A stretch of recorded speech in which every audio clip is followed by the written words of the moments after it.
Welcome to Our Girl Relationships. We talk about the problems people face in their day to day lives. Let's start with the video. You all can already tell from the title that my mom has already loved my sister a little too much, and I have never been sure as to why. I've always only had a single sibling, Amber, who is just 2 years older than me. Well, so as you all can imagine, it just never made a lot of sense as to why I was treated so differently than Amber when we were so similar. I mean, we were close in ages, in looks, in our likes, dislikes, personalities, academics, and everything in between. It was never like there was a difference of sky and ground between the two of us. And honestly, even with the difference in treatment of the two of us, I had better relationship with her than I ever did with both of my parents, especially my mom. Oh God, my mom. Her resentment towards me never made sense to me in a million years. It was like she was frustrated towards me all the effing time. It was like ever since the moment I was born. She was just angry at me for some reason, as if she just didn't want me to be born, which at this point, if she told me, would make sense. Like, that is how much I crave for some sort of validation and closure from this situation. Well, her behavior towards me is very obvious every single time, and it's not different for my dad either. But at least that man is simply just cold towards me, unlike my mom, who said things to me on my face that has left scars on me for possibly forever. I still remember the very first time I kind of realized how different my sister and I were treated. It was the first day of school for me, and I watched Amber, who was a grade ahead of me, getting ready in a different school uniform and everything, with an expensive backpack, lunchbox, and water bottle, all of which were themed around her favorite cartoon characters, compared to mine, which was simply just old ragged things which I assume my mom just bought for me from Dollar Tree. I still vividly remember my sister being dropped off at the nicer school while I was dropped off at the public school. Hell, the difference was even noticeable to Amber, who asked Mom why I wasn't going to the same school with her and having the same things. That is when I heard it for the first time. You deserve better, sweetie, she said. For little Amber and I, this statement was kind of a huge thing to comprehend, let alone to argue with her about. And so, even though it didn't make sense to me, her comments, which slowly worsened, started manifesting into my brain, and by the time I was in high school, I started suffering with terrible mental health issues. This didn't stop my parents from being terrible, though. My mom was horrible as always. My dad was as negligent and cold as he possibly could be, not just towards me, but towards Amber, too. It was like he was just so very disinterested in our lives. He simply just did what my mom did while drowning himself in his work. So my mom kind of had dominance, and boy, did she take full advantage of that. It was like every time she saw me feeling upset, depressed, miserable towards anything, she saw it as a chance to want to make things worse. And she took it fully. And although that was depressing as hell, watching my mom give my sister all the warmth, comfort, and tender, balmy love, her completely different behavior and her coldness towards me, especially during my vulnerable times, was devastation. But I would be wrong if I said that wasn't one of my biggest forces to better myself and bring myself where I am today, meaning my college. You see, it was last year when Amber found out she had gotten into an Ivy League school to pursue her degree. Needless to say, I was so very happy for her. Amber has become a beautifully smart, caring, and sweet girl who was a completely different person than my mom was. She knew how to show people empathy and be caring towards them. And I just knew she would be an amazing addition to the lives of people wherever she went. The only problem here was she did not get a scholarship. That is when my mom blew my mind away. She pulled out a trust fund with money for her that not only covered her education, but also left her with some that would allow her to pay for her accommodations. Not only that, She threw this huge party with over 60 people invited. Hell, Amber openly even admitted that day that she didn't know half of these people, and my mom's response was that she knew who they were and wanted to show off her only successful daughter. Ouch. It was like for the first time my heart truly hurt at a comment that my mom made because she knew my aspiration was to get into an Ivy League university as well. And even I knew that what she said was intentional. This party happens and it's a huge deal, you all. Everyone has a blast, and I would be wrong if I wouldn't admit that my mom actually did a great job. But hey, as an 18-year-old, I had my own questions and wondered if she would do the same for me once I got into college, and guess what the answer is? Drum rolls, a no. I still vividly remember the day I got my acceptance letter. I opened it on a video call in front of my sister. One by one, I saw that I had gotten into not just one, but three Ivy League schools that I had enrolled into, and feeling like I was on top of this world would be an understatement here, because I was beyond that. Hell, I had even gotten a full scholarship to one of them, which was my top choice of university. I still remember how happy Amber was for me and how happy I was for myself. I think my happiness was so much that I just couldn't contain it in myself and decided to go tell my mother about it, who I think already found out through my sister.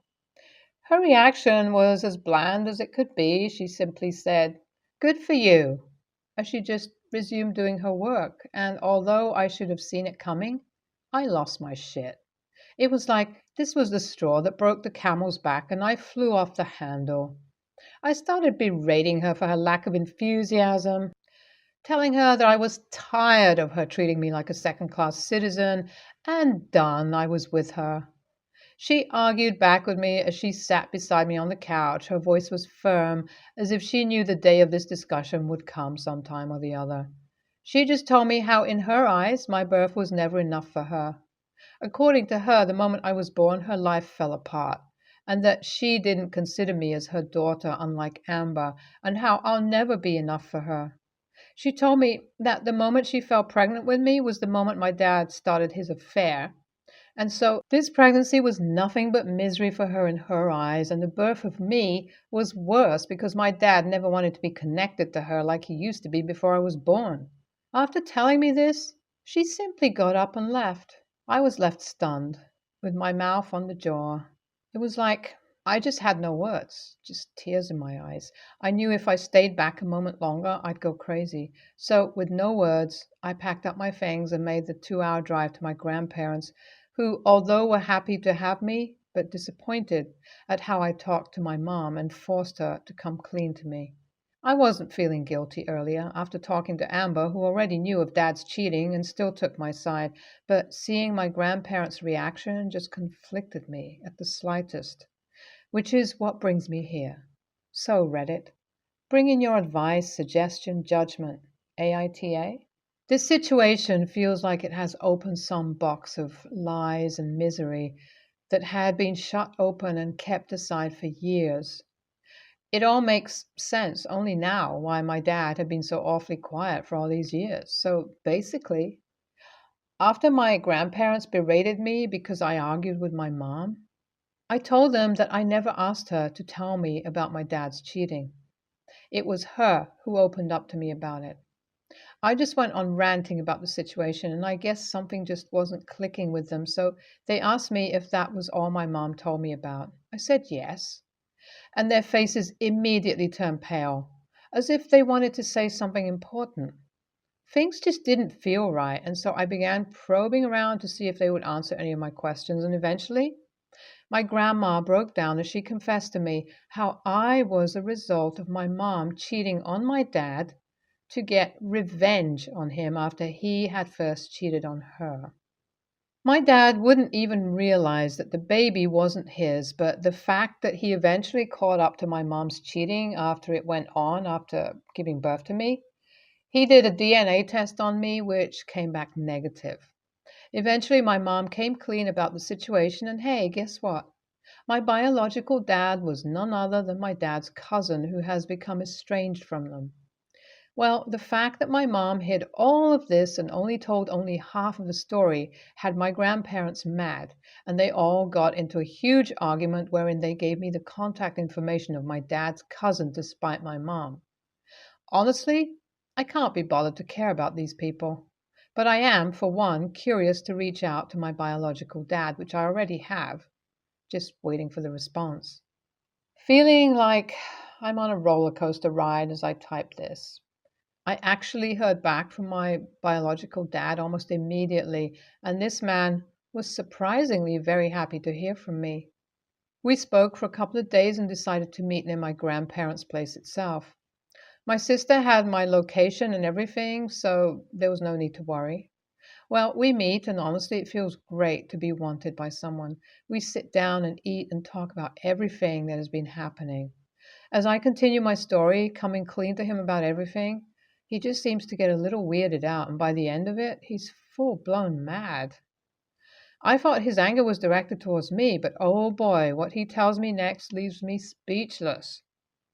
According to him, he and my mom had decided on giving her full custody of me since, like I mentioned, my dad's cousin was shunned by the family. This man would send child support monthly and extra cash on my birthdays or on special occasions. If that wasn't enough, remember the trust fund my mom used to fund my sister's university fees? That was supposed to be for me. My biological dad and I both sat there stunned, in complete silence as we both were just processing this information. I was conflicted more than I ever was because this man, who is so kind, is still a bad person to me for sleeping with his own brother's wife, but at the same time, my parents aren't any good either. I was thinking about all of this until he asked me if I would be willing to speak in court by any chance if he decides to sue my mom. I immediately said yes, and he thanked me. After that, we continued to catch up on our lives, and he offered me a place at his house where he lived alone. Yes, he's not married. He owns a business, and honestly, he seems to be pretty well off. I thanked him for his offer, but told him that I would like to just talk to him for a while before making any firm decisions. For now, we're going to be meeting tomorrow once again to see the lawyers.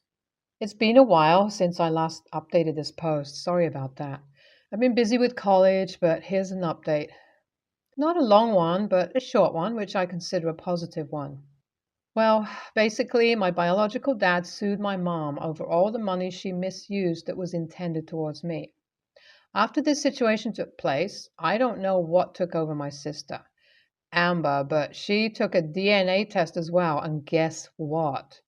It came negative. And after taking one with my biological dad and finding out it was positive, we all were shocked. Needless to say, my dad is getting a divorce from my mom, which honestly doesn't make any sense since he's been having an affair all this long himself.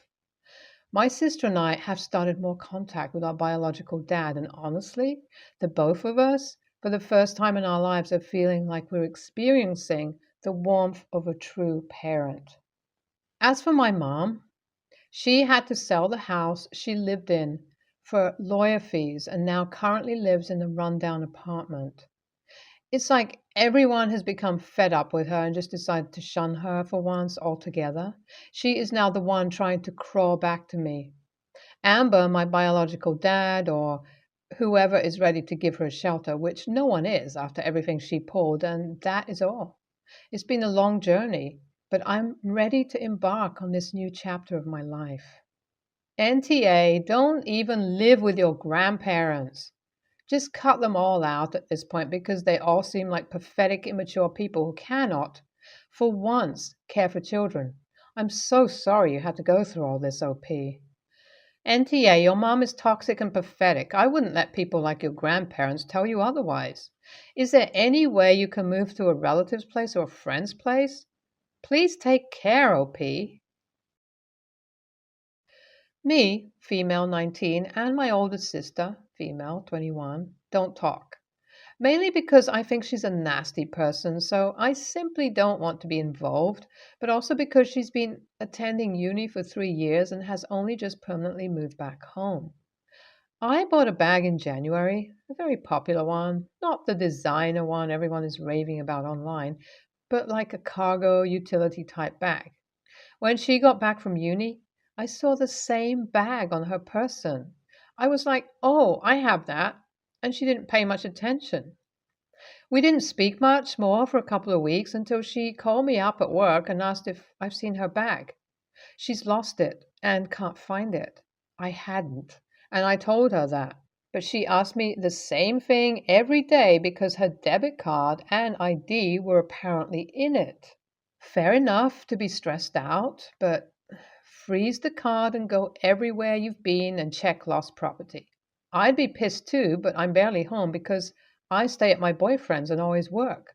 I even let go of the fact she had our mother go through my bedroom to try and find it because I get the frustration of losing something valuable. I went into my favorite restaurant today and it turns out she works here. No problem.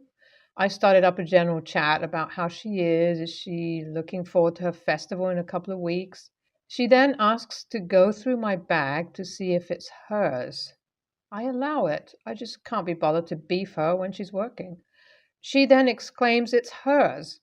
And now I know, due to our parents' favoritism, I can't go home for a couple of weeks. Brilliant. But I know this is mine. I have pictures with it and the order reference from months ago. She's glaring and stropping and storming around, and I'm just trying to eat my food and get out of here because maybe she's having a bad day. I don't know, but I know working in service is awful sometimes, as I do as well. I don't like her, but I'm not going to make shit harder for her. So AITA for having the same bag? NTA, don't get me wrong, your sister is a total a-hole, but your parents are senior a-holes. It seems that their favoritism has caused your sister's toxic behavior. You seriously can't go home for a few weeks because of this? NTA, you literally have the receipts for your purchase. After proving it's yours, if it disappears, your sister and your parents have let their favoritism turn into theft and possible court case. We've been married 5 years and have a 4-year-old. We make good money in a medium high cost of living area. I make $185,000. She makes $70,000. Wife is a nurse, but hates her job. She is considering quitting. I support her desire to quit for her mental health, but we seem to differ on what she should do afterwards. I asked her what her long-term plans are, and she said she wasn't sure if she would continue nursing or go back to school or something else. In any case, I said she can take some time to figure things out as we are financially stable, and half jokingly, I said in the meantime, it'll be nice to have a stay-at-home spouse that can have dinner ready all the time. Oof. Naturally, she blew up at me, calling me misogynistic, a jerk, the whole deal. Currently, we split cooking duties evenly, cooking maybe 3 days a week. We also eat leftovers and go out once or twice a week. It's a nice balance. So I told her I didn't think it was unreasonable for me to have her in charge of all the cooking. 3 days a week, since. It's not that often. We still eat leftovers and dine out. She's going to have like 40 hours of free time back. So cooking once or twice more isn't a big ask. We already have a cleaning lady come every 2 weeks. Kid is in preschool 9 to 4:30 p.m., 5 days a week. I do all the grocery shopping. I'm not asking her to be SAHM. That does all the chores because I'm the breadwinner. I'm literally only asking her to cook an additional 1 or 2 times a week while she isn't working, but apparently that's wrong of me. So AITA for expecting my wife to be in charge of all the cooking? EH. You handle the conversation clumsily, but your wishes are reasonable. I wouldn't be okay with my partner quitting their income and not contributing more while I became the primary breadwinner. That's simply not an equal division of labor unless they are actually applying for jobs 40 hours a week. And even then, I probably wouldn't consider it equal depending on the circumstances. NTA. She acted kind of like a jerk by jumping to accusations of misogyny when it doesn't sound like sexism has anything to do with it. You are NTA. If she's going to quit her job and figure things out, she can cook while she's figuring. I applaud your willingness to support her while she figures things out. That's exactly what you should be doing as a loving partner. Asking her to pick up a larger share of the chores while she isn't working is a completely reasonable request. No misogyny required. If you are the one staying home, the same rules apply. It isn't a big ask. We already have a cleaning lady come every 2 weeks. Kid is in preschool 9 to 4:30 p.m., 5 days a week. I do all the grocery shopping. I'm not asking her to be SAHM. That does all the chores because I'm the breadwinner. I'm literally only asking her to cook an additional 1 or 2 times a week while she isn't working, but apparently that's wrong of me. So, AITA for expecting my wife to be in charge of all the cooking? EH. You handle the conversation clumsily, but your wishes are reasonable. I wouldn't be okay with my partner quitting their income and not contributing more while I became the primary breadwinner. That's simply not an equal division of labor unless they are actually applying for jobs 40 hours a week. And even then, I probably wouldn't consider it equal depending on the circumstances. NTA. She acted kind of like a jerk by jumping to accusations of misogyny when it doesn't sound like sexism has anything to do with it. You are NTA. If she's going to quit her job and figure things out, she can cook while she's figuring. I applaud your willingness to support her while she figures things out. That's exactly what you should be doing as a loving partner. Asking her to pick up a larger share of the chores while she isn't working is a completely reasonable request. No misogyny required. If you are the one staying home, the same rules apply.